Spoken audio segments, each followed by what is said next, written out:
Well,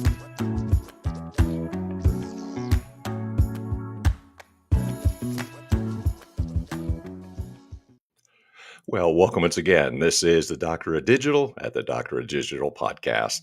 The purpose of the show is to transform your business and life with education and inspiration.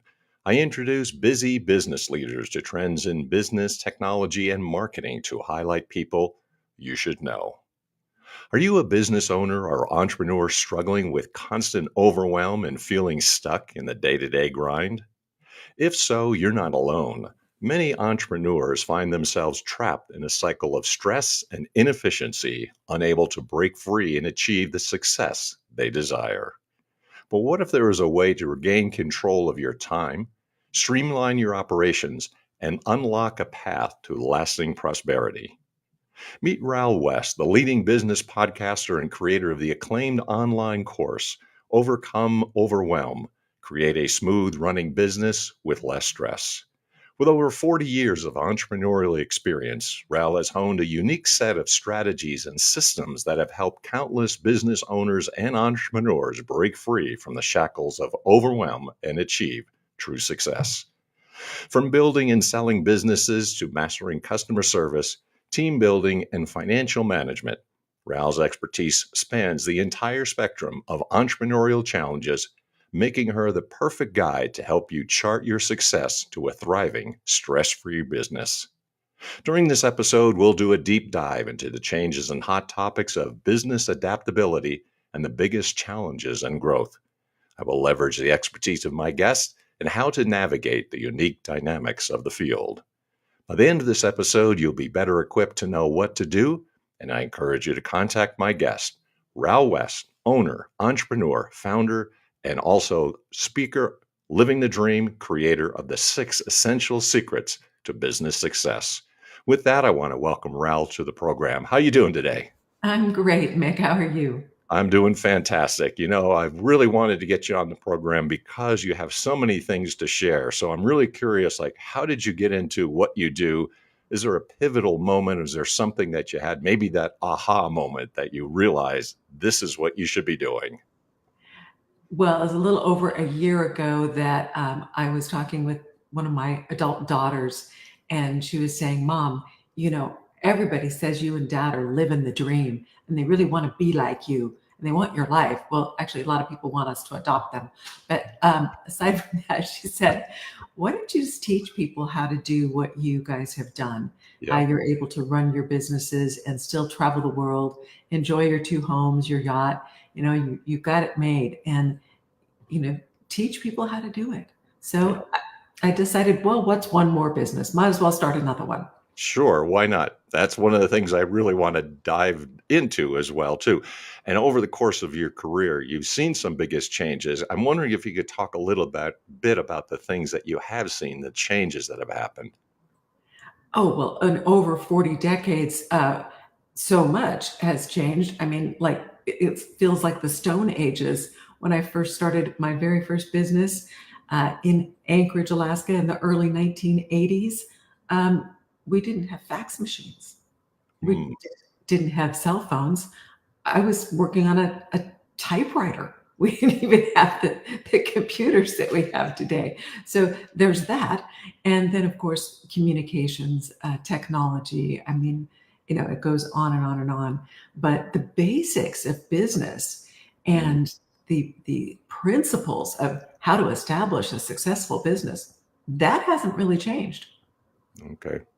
So I'm curious now, over 40 years, this is a lot of time.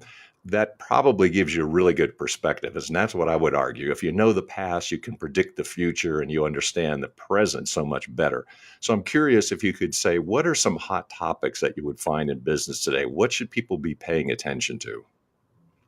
Well, I think everybody needs to be watching what's going on around them in the world. Don't just keep your laser focus with the blinders on. You Okay. have to be aware of the big trends. Right now, one of the big trends that everybody's talking about, of course, is artificial intelligence or AI. Mm-hmm. And businesses have to figure out how to use it. And most of us are just barely dabbing our toes into it, but it is the coming thing. And businesses who don't use AI in some way are going to be left behind. I'm curious because this is a hot topic, but one of the things I'd say about your unique approach is that, and like you to recommend for business owners, because you haven't confined yourself to one business or one thing, and you've actually done a number of things very adaptable. So I'm curious if you could say and recommend what should business owners be thinking about in running a business? So many things, Mick. The six essential secrets to business success that I've written about Yes. incorporate things like systems, creating the systems to make sure that your business is running smoothly and Sure. efficiently, and using leverage. And there's many, many different types of leverage. AI is one of them. Having a great team. Even if you're a solopreneur, you still need a team. Now, the team might not be employees and they might not work full time, but you're still going to need support. And there are certain expertise and skills that you don't have. We don't have everything under our belts. So we have to reach out. And you need to also make sure that you're very intentional about your corporate culture and make sure that your customer service is unequaled. There's no excuse for the shoddy customer service that we see around us these days. It is just not that hard to please and delight your customers. And I think businesses who really focus on that and all the other things I've just mentioned can't help but win.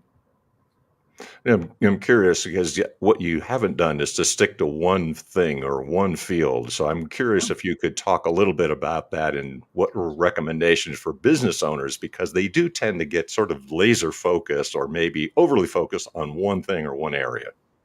Well, again, if you have to keep your eye on all the balls that are floating around.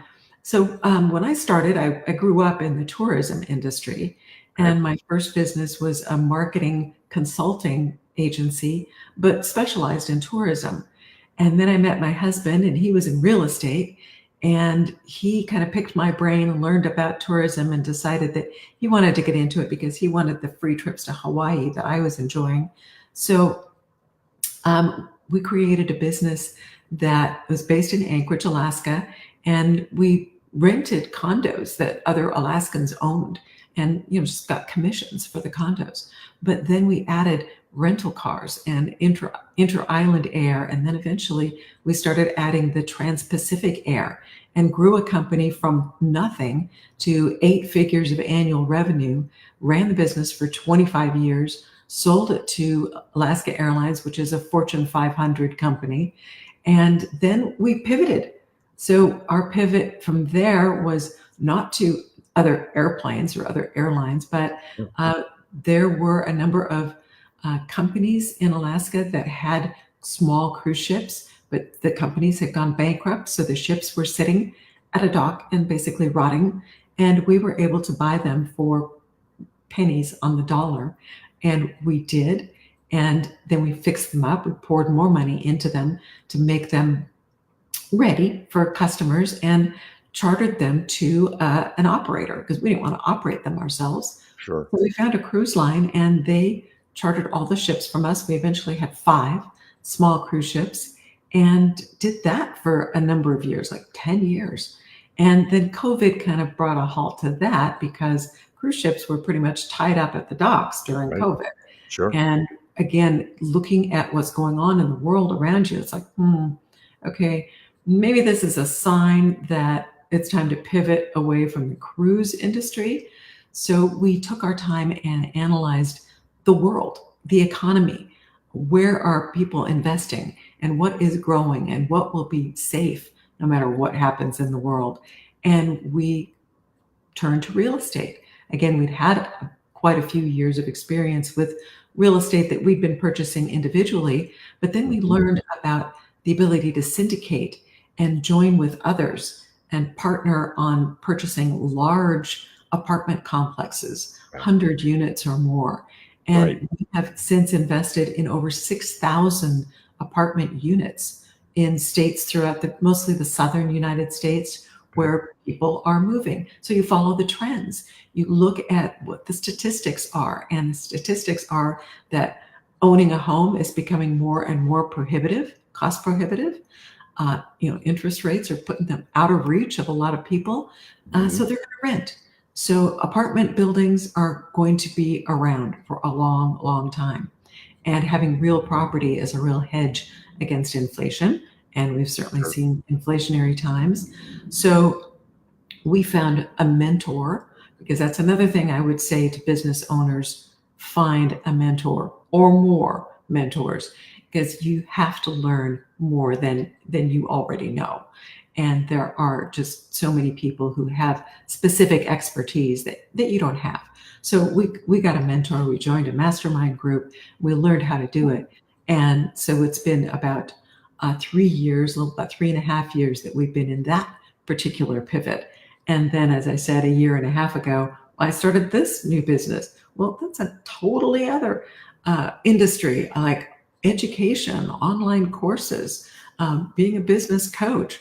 I mean, you know, but again, it's a growing trend. All you have to do is look at the numbers of people who are using this type of education to further themselves, and that greatly expanded during COVID, but it hasn't slowed down. So I think that no matter what industry you're in or what field you're in, there are opportunities, and you just have to keep your eyes open. Look at statistics, look at trends, keep your eye on the economics, the politics, everything. Mm. Now, I'm going to count maybe at least four different pivots there. And this is what I find really fascinating about your story. And this is what I'm really curious about too. Could you walk us through maybe even the emotional side of this? Because I think this is one drawback for a lot of business owners. They get stuck in a field, but what you have been able to accomplish are these major pivots because these industries don't necessarily connect to one another. So, how did you do this? How did this come about? Well, you rely on the generalized principles that apply in all cases. I mean, I think that what I've learned in the various businesses that we've had. Oh, and I forgot to say that we owned a motel and RV park for about almost 20 years also. Um, and some of our real estate endeavors involve short-term vacation rental. That's yet another, field. And the thing is, though, that these concepts of business are transferable. You have skills that you develop in one particular business. They can be easily transferred to another industry or another business. You just have to realize the generalized nature of these skills and apply them. But above all, you have to have some guts. You have to be willing to take some risks. So, a lot of the things that we have done have been the type of things that really raise the eyebrows of our CPA. It's like, you're going to do what? Yeah. You know that's really high risk. And we're like, yes, we know that, but we've done our homework, we've done the calculations, we've done the math, and have our spreadsheets, and we feel that it's a calculated risk, and we think that we'll be fine. So sometimes we've won and sometimes we've lost, but more often we've won. Yeah, it's always reminds me, and being open to this sounds to me like, the saying that if you think you're the smartest person in the room, you're in the wrong room because you're willing to learn and willing to grow, even Absolutely. though you've been in business for some time and even been successful, but you've still looked for a mentor, which is a really interesting point. Oh, absolutely. And I haven't stopped. I mean, just a few weeks ago, I was in Florida studying with Tony Robbins at Business Mastery. Yeah. And there's so much more to learn. And, some things keep changing all the time. I mean, like, what's the latest social media trend? Or, as I was saying before about AI, these are things that you have to stay on top of. And if Mhm. you stick to your knitting, you're not going to learn what's happening. And I'm addicted to lifelong learning. And I think that's been one of my strengths. And the other strength that I have that I recommend to all business owners is that when you learn something, apply it. Don't just read the book and put the book down and then walk away from it. Actually use the things that you just read about, or the things that you got in a course or a seminar, or whatever, or things that a mentor told you. You know, be willing to actually execute. And of course, you have a recent endeavor too that you've mentioned a couple times. So I'm really curious if we can talk about the course because this is fairly new and this is another new endeavor and something else that you tried. But this is the how do you do things? as opposed to something completely different. Can you tell us a little bit about the course? Because that's new. Okay, well, the course is called Overcome Overwhelm, Create a Smooth Running Business with Less Stress. And the genesis of this course is the fact that, you know, 2 or 3 decades ago, I was the overwhelmed, overworked entrepreneur. Okay. I didn't sleep much. I ate very poorly. I didn't exercise. I didn't have time for any of that. Okay. So, I know what I'm talking about when I'm talking about people who own a business and, well, really, the business owns them. Yes. And they need to figure out a way out of that. Hmm. So when we were about 10 or 12 years into running our business when we were still up to our eyeballs in the day-to-day management of the business. And we realized that this was not sustainable. We had a young family. We were barely had time to spend with our kids or each other, you know. Yeah. So things had to change. So we were learning and we were adapting and we were applying the lessons that we were learning. Some of the things I learned in college, I went back to college in my late 30s Okay. because I'd been a dropout when I was 19. And so I went back to college not because I needed to excel in my career. I already owned a business, so I didn't need that as a stepping stone. I just wanted to learn more. And every day that I would come to the office after having been at class the night before, I would say to my team, guess what I learned last night? And guess what we're going to do? And of course, I got the, oh no, what's she going to make us do now? But those were the things that made our business excel. We had a remarkable culture. We had an amazing team. We used the things that I learned. And I kind of joke that that business was my little laboratory. It was my little guinea pig because I could take the lessons from the university classes and just go right into my business and test them out. So that's what we did. And we also had one of our mentors early on was Robert Kiyosaki, who wrote Rich Dad, Poor Dad. But when we started studying with him, he hadn't written the book yet. And we were able to have lunch with him on the Big Island in Hawaii one time, early 90s. And he said to us, you need to get this book. And the book was The E-Myth by Michael Gerber. And so we said, okay. And that afternoon, we went to a bookstore and we got the book and we started reading it. And it was like, oh my God, yes, this is it. This is what we need to do. And it was quite a bit about establishing systems and about taking the entrepreneur from the operator position to being an owner and working on your business instead of in it. So we'd already put quite a few things in motion in our business to organize it and strategically get it positioned for growth. But that book was a game changer for us, Hmm. and took that and ran with that for 5 years and learned how to create the systems and how to develop the measurements, the KPIs. In those days, we didn't even use the term KPI. We just knew that we needed to have data that we could track and that we could, gauge our performance according to these benchmarks, and had the whole team looking at the same data. Another book that Robert Kiyosaki recommended was The Great Game of Business. I think it was Jack Stack wrote that. And he talked about open book management. I'm like, oh, what's that? What's open book management? And he was recommending that you open up your financials to your entire team and Wow. make sure that your entire team knows everything about the money that's coming in and going out in your Hmm. business. So we had, a young business. A lot of our employees were very young. They didn't know anything about reading a financial statement. Profit and loss, P&L, what's that? Hmm. So we taught them. We had little classes and we sat them down and said, here's our financials, and this is what you need to look for, and this is what this line means, and that's what that line means, and this is what the bottom line means. And it worked because they jumped on board. We got alignment in our team. They were excited about what we were going to achieve together. And then we made sure that if we won, they won. So Yeah. we had very elaborate bonus programs. And sometimes the bonuses were big enough that they could make a down payment on a house. Wow. And that was exciting. I mean, all of us were in tears. It was so wonderful to see. But we used the things that we learned in our business, and obviously there were mistakes, and there were things that we had to like, okay, make some corrections here. That didn't work quite the way that we thought it would. So you hone it. It's about progress, not perfection. And any business owner who thinks that they're going to be getting it right all the time, think again. You know, you have to be willing to learn as you go along, and you're going to make mistakes. And that's great because those mistakes are learning experiences, and that's how you grow.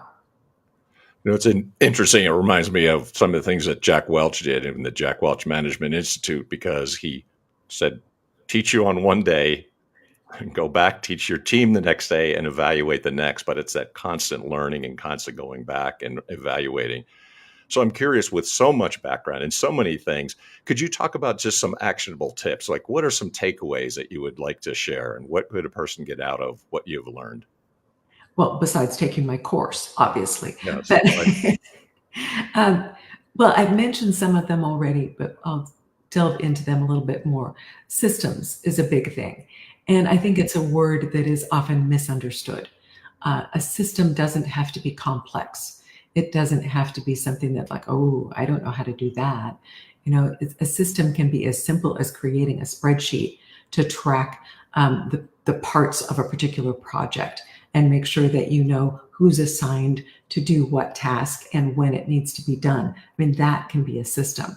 I have systems in my personal life that help me, and the how can you do all this stuff and still travel and have the life that you want? Well, I've got systems. I have a system that helps me keep track of birthdays. I have a system that helps me keep track of medical appointments. I mean, it's all very easy. And you have to have some systems, because systems goes along with leverage. Yeah, You have to get leverage. You cannot do it all yourself. And nobody's figured out a way to create more than 24 hours in a day. And it's not really a good idea to work 24 hours in a day. right. So you have to have leverage. You can't create more time, but you can multiply your time by doing things smarter. So, one way of using systems and leverage together is to look at all of your tasks, everything that you do in a typical day, a typical week, and then group some of those tasks together that are similar. So say that bill paying is one of your tasks. Well, why would you spend 5 minutes here and 5 minutes there or whatever paying bills? Lump them all together, pick one day a week or a month, and pay all your bills. Or better yet, automate them so you're not really paying the bills yourself at Yeah, all. Or hire a bookkeeper, make sure the bookkeeper pays your bills, or an office manager, or a VA. There's so many ways that you can structure things so that you don't have to be paying attention to all of these minute details, because the details can drown you. And that's where you're feeling really overwhelmed. It's yeah, too many details. So you have to take it one bite at a time, but get those mhm, details handled in some kind of system, some way to automate them or delegate them. yeah, Now, that's another strategic thing that I've learned, is that delegating is often something also that people don't do right. They think that they're delegating by just saying, would you just handle that? And then they wonder why things fell apart. mhm, Well, because you have to clearly outline exactly what you're delegating, when you want it done, how you want it done, yeah, what it's supposed to look like when it is done. What that we used to always say, what does a good job look like? Well, if you don't spell that out for them, how do you know that you're delegating in a way that it's going to produce the result that you want? And that's what keeps a lot of people from delegating, is thinking, well, if I delegate that, it's not going to be done right. Well, yeah, you're right. It's not, unless you delegate properly. sure. So that is a strategy, and it requires a system. It requires writing down standard operating procedures. Yeah, Sometimes it requires having a manual. All businesses should have manuals. Even if you're a solopreneur, you should have a manual. You should write down your steps. You should have your checklists. You should have your spreadsheet that outlines what you have to do for getting each thing done. And today there are so many apps that help us to do this. It's amazing. Things that can you can use to coordinate work across thousands of miles. Apps where you can work together in real time over the internet. It just doesn't have to be complicated. With so much, now I'm curious that how do people get a hold of you? You've mentioned the course and you've got a lot of wealth of experience. So, what would you recommend a person do to reach out? How do they get in touch? What's your contact information? Very, very easy. Okay. It's ralwest.com, www.ralwest.com. And there are places on the website where you can sign up to get my free copy of my 6 essential secrets to business success. Nice. Excuse me. And you can also sign up to get information about the course. And you can read a lot more about me and my career and some of the things that I have done, and some of the strategies and principles that I recommend that business owners use, because I do firmly believe that if you adhere to these 6 principles and make sure that you focus on them, you will find more success and your life will be better. Yeah. So, more for you, more for the world. That's good. It's a win-win as far as I could see. Ralph, Yeah. thank you so much for sharing your wisdom, your knowledge, and everything you have. And it's really great to hear that you have such success and you can share it with everybody else there. Thank you very much for your time. I appreciate it. Well, thanks, Mick. It's been fun. Likewise. This is one of those great episodes. And of course, so this is what we want from the Doctor of Digital podcast. So if you like what you're hearing, make sure that you like, subscribe, positively review, and share the Doctor of Digital podcast with others. Also, want to thank the supporters of the program, and that is those of the publishers of Burning America and also On Track Ian Hunter for their support. I appreciate everything they've done. Those volumes, of course, are available on Amazon. Now, if you want to reach me, of course, there's easy to do as well. The Idea to Author Coach, guiding your journey from draft to shelf. Everything I do is a private Facebook group, but you can join it. Just let me know if you need some help. That is the Idea to Author Coach private Facebook group. Join me, and maybe you can learn some more as well. So until next time, thank you and take care of all the exciting people that are coming on the show. Support the program. Thanks for listening in. Until next time, this is the Doctor of Digital signing off. Deus Volt.